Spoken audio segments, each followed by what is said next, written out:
Welcome friends to another r/ProRevenge video. Revenge and vengeance is sweet, but one thing that's even sweeter are the people who hit the like and subscribe buttons down below. That said, our first story of the day is by HMCIH.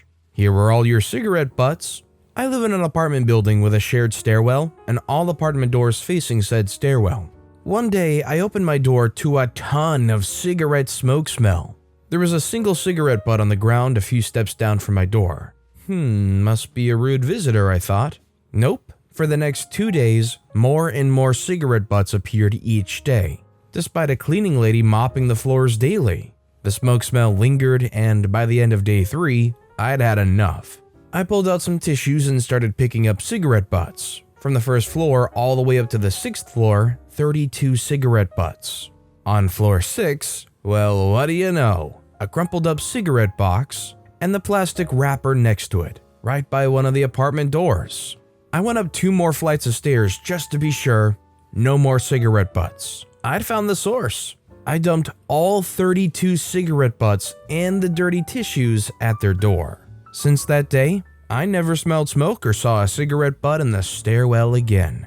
If you lived in an apartment complex and you had one neighbor who was littering cigarette butts all over the place, would you be petty enough to go around and pick them all up and dump them on their doorstep? Or would you rather just try to complain to the person or maybe just clean them up regardless? Let me know in the comments down below. Our next story is by Sneaky Sneeza, Trash Can Wars. I closed on my first home in the beginning of July, met all of my neighbors since it was new construction, and the whole block closed on the same day. Everyone seemed nice enough, and my immediate neighbors were a nice family with 2 younger kids. I felt relieved because I'd been worried about having a bad neighbor at a townhouse. That was until the 4th of July, when I came home from dinner with my mom and saw a tent propped up from one edge of my immediate neighbor's driveway to the edge of my driveway, approximately 4 feet into my property. They also had hung a clothesline with wet clothes across this tent, which just made it worse. I didn't say anything though and figured maybe this was just a celebration of the holiday and their new home, and to their benefit, the tent hasn't been brought out again. Fast forward to the first trash day that next Friday. I went outside to put my cans out before work. Sadly, a chore I've never had to do and don't enjoy now that I have to, and see that my neighbor has their can protruding 2 inches into my driveway, which is, again, 4 feet away from the edge of my property line. I do understand that space is tight, but honestly, they could put a can on each side of their driveway if they wanted to respect my space. But I really don't mind the can being in front of my property as long as they aren't in front of the driveway. I have a grassy area on the other side of me, so I'm able to put both of my cans over there. Anyway, I had to move their cans over so that I could leave my driveway, and it's been happening every other week since then. Last Wednesday, they put their cans out early, I'm guessing so that they could go out of town for the long weekend. I pulled up to my house and decided that obviously they aren't noticing that I'm moving the cans out of my way or don't care. So, this time I moved the cans over and decided that I would choose pettiness. On Friday morning before work, I moved both full cans to their garage where they wouldn't be emptied. They were overflowing with trash. Hope they didn't need to get rid of any trash this week, and I'm looking forward to trash day. People might say it's petty, but honestly, if somebody keeps putting their trash cans in part of my driveway, especially when there's a lot of space or enough space around to put it somewhere else, I would get a little frustrated too, and I would keep moving it as well. I think OP and I would be one and the same in situations like this. Our next story is by Sun Goku 9121. Brother damaged my door. I wake him up every night. My door sometimes rattles when I open my window. I stop this with a piece of fabric that's always attached to stop the noise. The fabric got damaged, and for a couple of days, it made a little bit of noise for an hour or so until I closed my window. My brother decided to put a screw in my door frame, which caused the door to be almost impossible to open without extreme force. He also damaged the frame and made it bow in the middle where the lock is. I spent hours fixing this frame a few years ago, so I was absolutely livid. I spoke to my parents and told them that he can't do this, but he somehow convinced them that the door is expanded in the heat, whilst it's very cold. Every night I get up between 3 to 5 a.m. to make sure to slowly open the door and make as much noise as possible. The door is so much worse and no doubt wakes everyone up. If you want to get really petty, anytime you notice they go up to bed, you should wait maybe 10-15 minutes and then go creak that door open a little bit. You know, just remind them every time they just finally got to sleep that, hey, you made my problem way worse. Our next story is by Chris F. 12,000, the time I drove very slow because someone turned on their high beams. I'd like to preface this with, I shouldn't have done what I did to begin with, as I probably provoked this, but I'd like to share anyways. I was driving home from work after dark one day, and there was someone behind me following way too close. Close enough to me where I couldn't even see his headlights at times in my rear view. So, getting annoyed and worried of being rear-ended, I gesture out the windows to back off. He didn't like this and he toggles his high beams and keeps them on, I guess to be petty. I flip my rear view down and start dropping speed. For the next several miles, I'm going less than half the speed limit. And this is on a very straight and empty country road. It was just me and him, so nobody else was affected. I was expecting him to pass me, double yellow, and if he did, I was gonna follow with him with my high beams on. He didn't though. I felt pretty good about that, no matter how insignificant it was.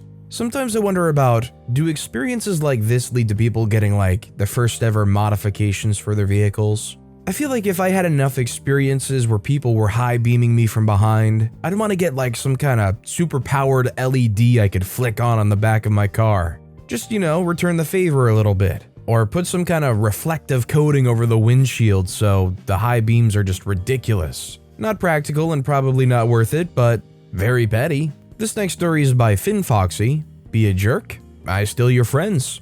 Happened years ago. First, the backstory. I used to have a best female friend. We did everything together.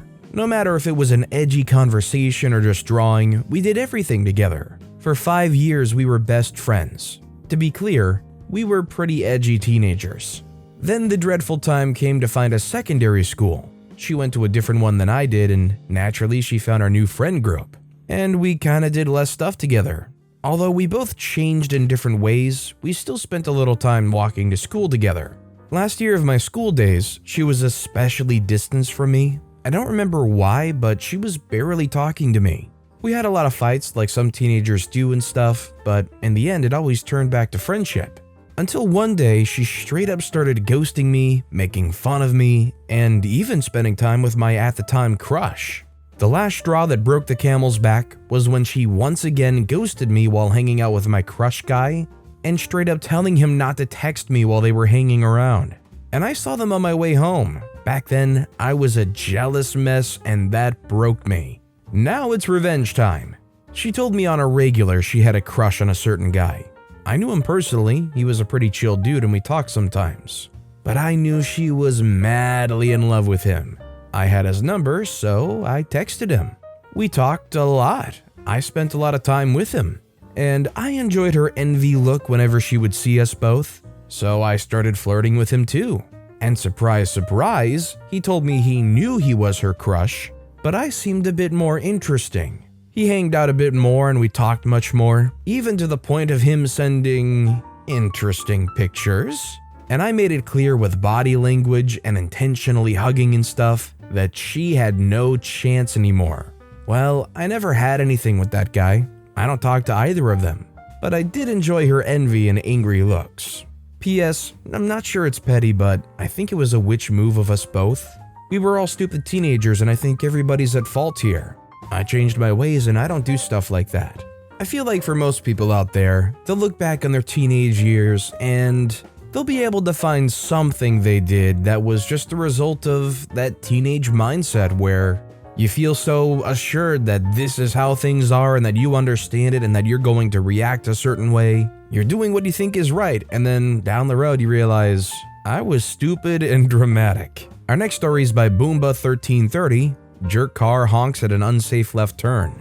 As I was crossing the road, pedestrian at a marked walkway, a red car with a very angry woman in it decided to drive fast and aggressively through the crosswalk to cross 3 lanes, no signal or anything, to make a green left turn at the set of lights about 200 meters away. She flipped us off as she passed us. When she got to the turn lane, sadly another car was already at the intersection. and had established in the intersection and was waiting for a safe time to turn left. This is heavy traffic, and unless the green arrow is flashing, it takes a bit to not get hit turning, meaning cars coming, can't turn left. Miss Red Car is furious and lays on her horn for a very long time. The car that was waiting to turn safely that was being honked at waited and waited. Light turns yellow, car waits, light goes red, car waits half a second and goes left. Red car is left at the red light, hitting her steering wheel and screaming. I waited at the intersection. I was walking that direction, as it was really nice that she got what she deserved. Normally I wouldn't approve of the other car turning on a red, but the red car was quite the jerk/witch with a B, and the other car was in the middle of the intersection, and at the red, none of the cars that had the green went, since I think they could understand what was happening, we're Canadian, and we try to avoid accidents if we can. Thanks other car for getting my revenge you didn't even know I got to get. All because you got your revenge. Even though this almost surely isn't the case, I'd love to play devil's advocate and say, what if this was the worst day of that person's life that was trying to go fast? What if they really needed to get somewhere, you know? But in reality, it was most likely just some overly entitled person driving recklessly, wanting to speed around as fast as they can. And even theoretically, if it was the worst day of their life or they had to get somewhere ASAP, that doesn't mean they're entitled to drive impatiently and dangerously. Our next story is by Revolution Friendly 56. Neighbor claims public road as their private parking spots. My neighbor across the street has a big family. It's one of those multi-generational homes with 3 stories and 10 rooms, and at least 15 people live in that house. When they have family gatherings, the kids also bring their boyfriends, girlfriends, freak buddies, etc. over, so their vehicles would take up the entire street. If you've ever lived close to a school, you'll know at 3 p.m. the street is filled with parents trying to pick up their kids. So have fun parking a block away. That's what it feels like sometimes.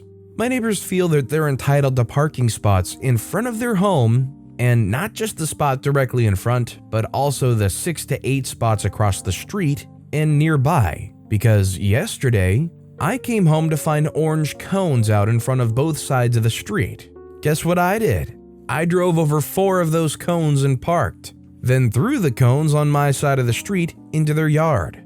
This morning before work, I found an invoice from said neighbor for the damaged cones, plus a polite and well-written note threatening the wellness of my vehicle. Just now, my neighbor got a visit from the local police. My wife, who's at home, took pictures. I'm looking forward to seeing them when I get home. Stay tuned. Update, I found 2 of my tire valve caps missing. I quickly found replacements from 2 nearby vehicles.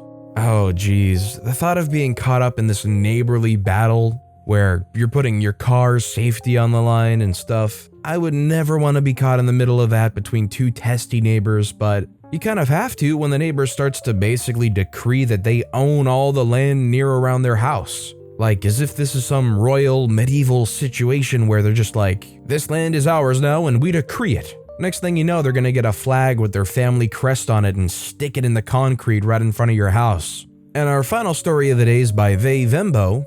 You wanna honk at me? About a year ago, I was driving to work. I pull up to a red light to turn right. From the left, there's a curved hill. So I don't like turning until the light's green. This lady pulls up behind me and waits about 5 seconds and then honks at me. 2 seconds later, the light turns green. I flip her the bird and turn onto a 2-lane road. The road turns into a 1 lane about a quarter mile down, so I'm watching her try to use the other lane to get in front of me. I speed up so she can't. She then has to get behind me, where I go the exact speed limit. We pull up again to a traffic light, busy road with a hill, so again, I don't turn until it's green. I'm not wrecking my car for somebody's impatience. She's angry, I can tell. Light turns green and I turn onto another 1-lane road, exact speed limit, and she's tailing me. I can see the frustration in her face. Finally, I turn and she doesn't, but it was fun while it lasted. This literally reminds me of a place that I drive by all the time, where the street to the left is kind of curved off to the side and there's a bunch of tall trees, so you can't really see the traffic coming at all. In fact, there's an actual sign that says no rights on red. but people will go for it anyways all the time, risking that somebody's speeding down the highway going to collide with them. I don't know about you guys, but I value my vehicle and my life way more than being able to turn maximum a minute or two earlier. But with that being said, that's all the time we have for today. So of all these stories I've read today, which is your favorite and why? Let me know in the comments down below. And if you haven't yet, if you could like and subscribe, that would mean a lot to me. Whatever you do, whether it's liking, subscribing, turning notifications on, all of it helps grow this channel and I appreciate the heck out of it. So until next time, I'll see you all tomorrow with some more stories.